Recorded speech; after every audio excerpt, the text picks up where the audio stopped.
Hey guys, Jen here with Convicted Hearts. Uh, just checking in with everyone. I hope you're all having a good week. I hope you're going into having a great weekend. Mine's been a little rough. I just thought I might share that with you. Maybe, I don't know, maybe it can touch somebody. But first of all, let me address why I have these shades on. It's not because I think I look so cute or whatever.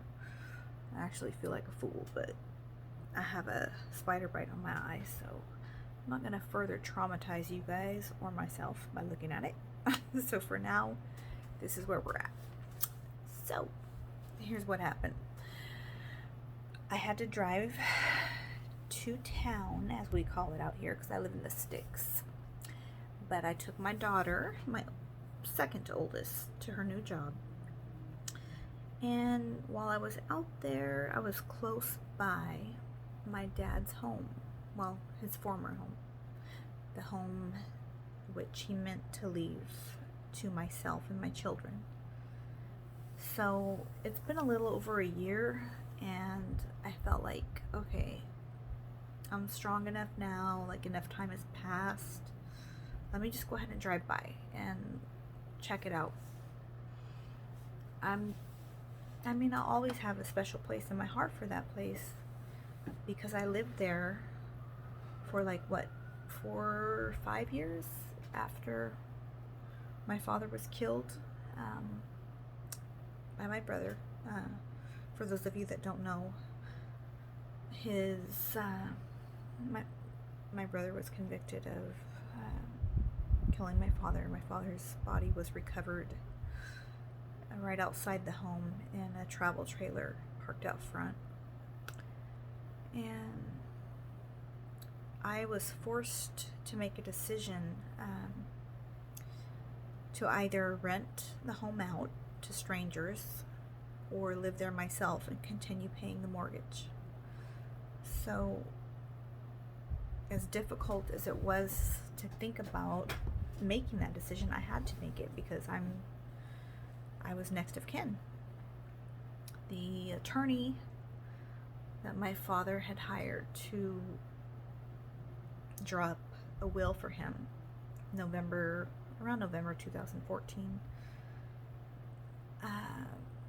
advised me, either you rent it out or you move in and continue paying the mortgage.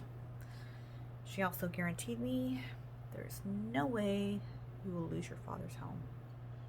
You're next of kin. He started to draft a will, and he placed you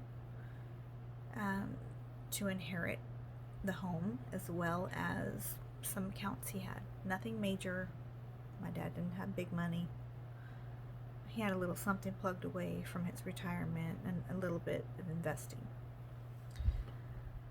The problem with that is I was in a very traumatized state, obviously, because my dad had been murdered by my own brother. So I'll try and touch on that in another video, more in depth, for those of you that don't know the details. But here's where it got icky. My brother had a child when he was in high school, and that child had become an adult, and she came from a family who, they came from money. Let me just say it like that, okay? And in my experience, not every person, but people who come from money, they normally keep their money, and that's for a good reason, because they don't think with their emotions for the most part. They think about their money, okay? So, looking back, my mistake was probably being as trusting as I was and contacting that child he had, who was never a part of my father's life and was taken out of our lives when she was like 3 years old.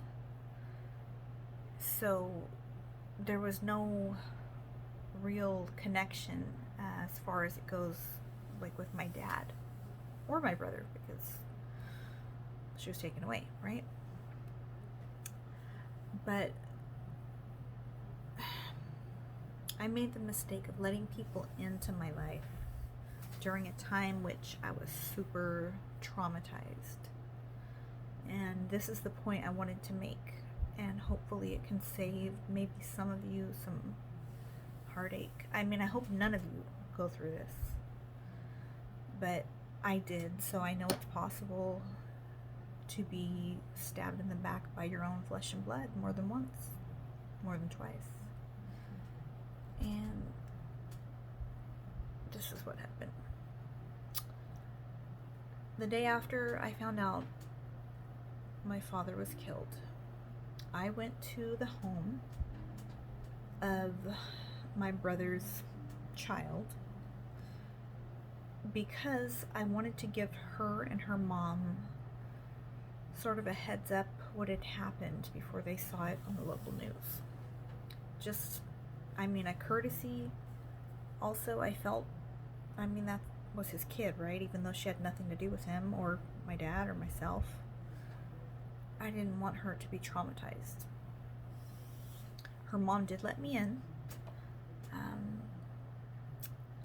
I told her mom what happened first, and then she brought in my brother's child, my niece, and told her, and it was, I mean, I was crying, obviously, but it was sort of a cold reaction, which, I mean, it didn't surprise me because there was no relationship, no connection. But the mistake I made was allowing these people who had been strangers for many years into my personal circle. And I think the only reason they were able to tap into that is because I was so devastated and my guard was down. And unfortunately, people that have ill will towards you will prey on you when your guard is down. So my brother's child, she stayed pretty quiet. Her mother, who I guess I'll call S, and so S told me she would come help me with anything, any arrangements, and she wanted to reconcile any relationship we had prior. I mean, I'm talking like in high school, so many years ago. And she would be there for me. It would be like old times. It would be just like family again. So, because I didn't really have anyone there for me, I was glad to hear that, honestly. I mean, as sad as that may sound. And probably 2 days went by, and S contacted me through text and told me, I want to come over to your dad's house and help you clean up, because she had come the first day after and saw what a mess I was left with. Unfortunately, my brother had destroyed a lot of the home and left that for me to have to clean up after, as well as everything else. And my mistake there was believing her and her family. I should have known better looking back. You really, I don't know, you really don't think that somebody's going to prey on you at your weakest moment, but that's what happened to me. And that's exactly what she did. So, like 2 days after I received the keys back to my dad's home, S told me through a text, which I still have the text message on my old phone, I want to come help you clean your dad's house, but let's start in his office. So, being in the weak mental and emotional state I was in, I was just glad to be receiving somebody offering some help, because I really didn't have anybody else. Obviously, the situation, as traumatizing as it was, split my entire family right down the middle. And I was basically, well, I felt alone with my kids. And they were minors, most of them. Plus, I wouldn't put that burden on my children because I'm a mom, right? So when S came the next day to help me clean my dad's office, there were several times I stepped out of the room. I wasn't in the right mental or emotional state to be making decisions that were super serious, and unfortunately, she and her daughter and her mother took advantage of that. And while I was out of the room, S went through my father's paperwork before I even went through his paperwork. And she got some information which told her who my father's attorney was, that he was drafting up his will. And she saw that he had not yet signed his will. So in the state of California, that means you have died without a will if you haven't signed. So we have to go through probate, which has been a complete nightmare. It took 6 years. It barely closed. S and my niece knew my father's wishes were for me to stay in my father's home with my children, for me to inherit what was his, and he did have a plan for my brother to receive a certain amount, a small amount. My dad did not have much, but he tried to plan something out that would be reasonable. My brother would receive something monthly because of the condition he is in, or was in.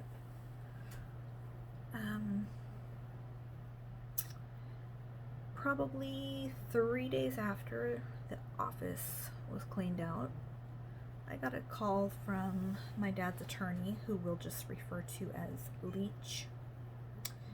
And Leach called me saying, "Who is this S lady? She's called my office like 5 times.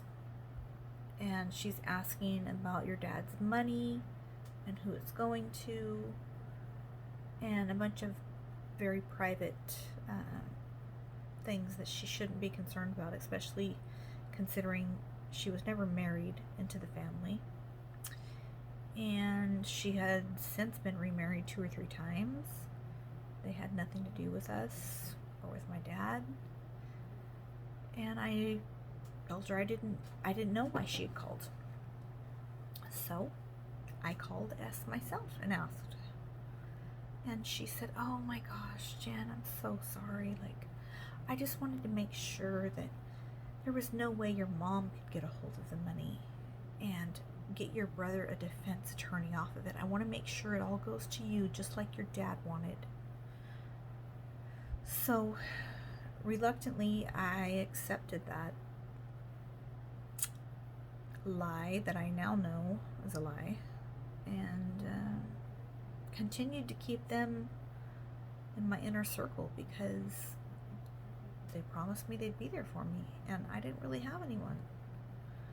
I wasn't making decisions based off of my best mental capacity. I was not in a good state, and I now very much regret that. But I can't look back, so it is what it is. So basically what happened is they played me the whole time. They told me, "We know your dad wanted you to have his home. We know your health conditions, and that your dad wanted you to live in the home, to take care of you and your kids. And she being S and my brother's daughter H, said, basically kind of laughed it off, like, your dad's money is nothing compared to what we come from, which is true. They're all trust fund babies. They all have homes that are completely paid for. Nothing to worry about, guaranteed. And you know what? That's awesome. Like, if you have it like that because you had hardworking grandparents that were able to leave that to you and nobody tried to steal that from you, more power to you. Unfortunately, they didn't have that same mercy on me. And unfortunately, they took advantage of my emotional state going through this. So they played this along, strung me along for several years. As some of you may know, like, a trial for something like this can take quite a while. And once my brother was found, in fact, guilty of my father's death, through probate, you're then found ineligible to inherit anything from that said parent that you're responsible for killing, right? So the day after that was done, my brother was found responsible for my father's death. I was served with papers from S and niece H, claiming H was owed my brother's 50% portion, which he would have inherited had he not been the responsible party for my father's death. And needless to say, I was completely shocked, because to my face, these people told me something very different and told me they would be there for me. They knew what my father wanted, his wishes were. They played me the whole time.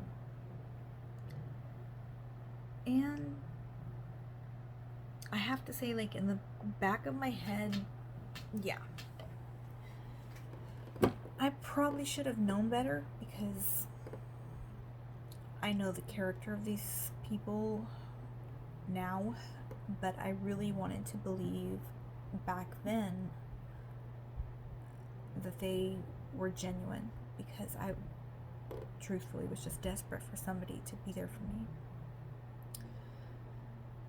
After a long, drawn-out probate, it took 6 years.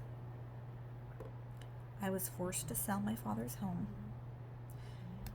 These people even demanded I sell all of my father's belongings that had any value at all, including his bicycle, a saw, any tools, his truck, the very travel trailer that his body was found in, which, by the way, I was held responsible to clean.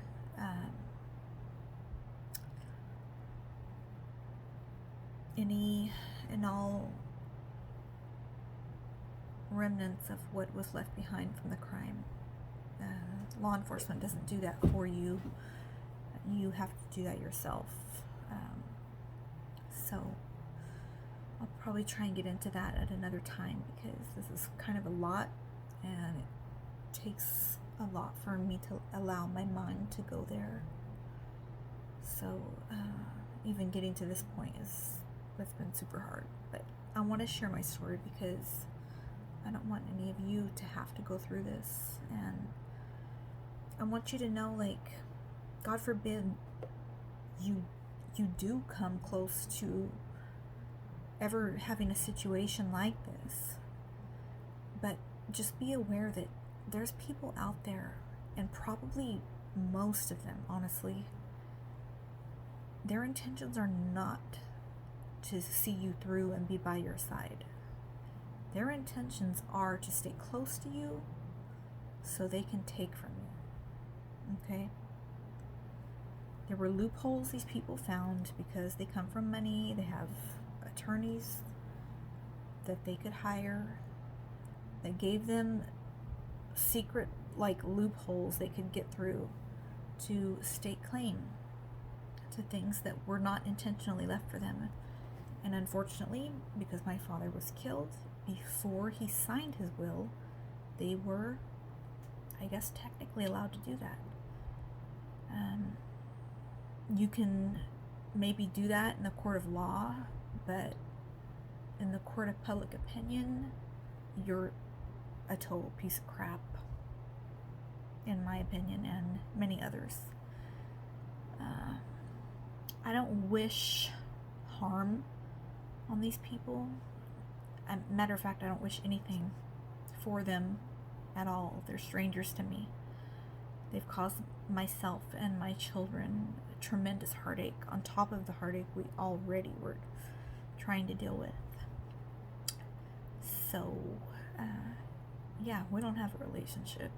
And they never even had the balls to show up to court. S and H, the mother and the niece, always sent the grandmother to court to basically sit there and be their personal spy and go back and report to them.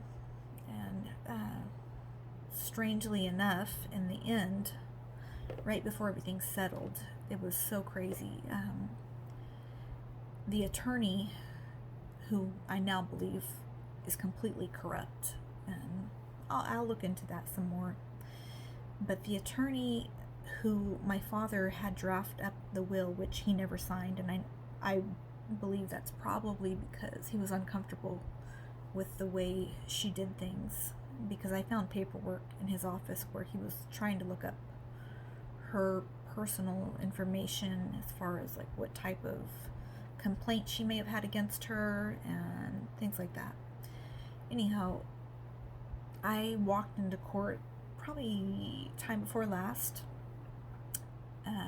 court date, and I actually witnessed in the hallway attorney and grandmother to my niece hugging and embracing each other in the hallway. And not saying I'm a genius, but I never embraced this attorney that way. So after looking into things a little further, I found out that she was a personal friend of their family. And, well, needless to say, I think she was doing them a favor.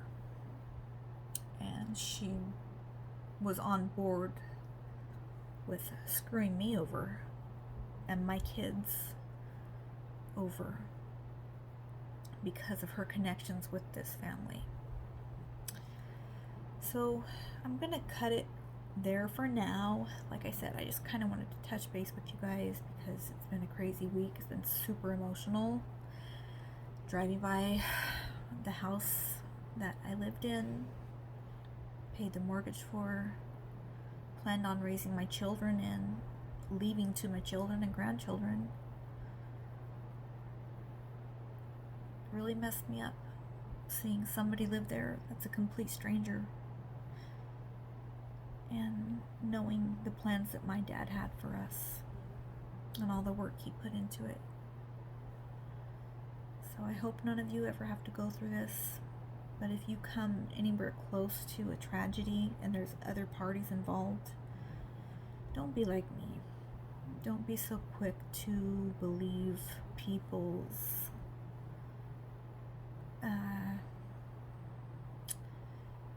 promises that they know what you're going through and they're going to be there and they know what was wanted by the loved one that you lost tragically. Unfortunately, a lot of these people are there for their own disgusting interest, and they're there to stab you in the back when your guard is down and you're at your lowest. And I hope this never happens to any of you. I hope it never happens to me again, to my kids. But I'm going to try and tap into that further. I'm just trying to open up little by little because it's super hard for me to really go into that part of my mind and come out of it. Like, it normally takes me a while to snap back out. But I felt the need to touch on it because it's really affected this week, and it's affected me for several years now. Anyhow, I'm gonna leave it right there. If there's anything in particular you guys want me to touch base on, just let me know. I'm still super new to this. I don't know how to edit or anything like that yet, so just work with me and I'll try to let you guys, send me any questions or anything like that. And just know that I really super appreciate all of you. Honestly, when I first started watching YouTube, I used to trip out on people that would be like, oh, I love you guys, I love my supporters and my subbies.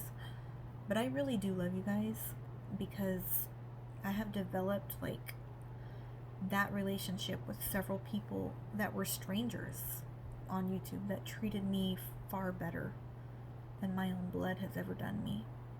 So, sending you guys lots of love, positivity, and hoping you all have a blessed weekend. To my fellow convicted hearts, love you guys.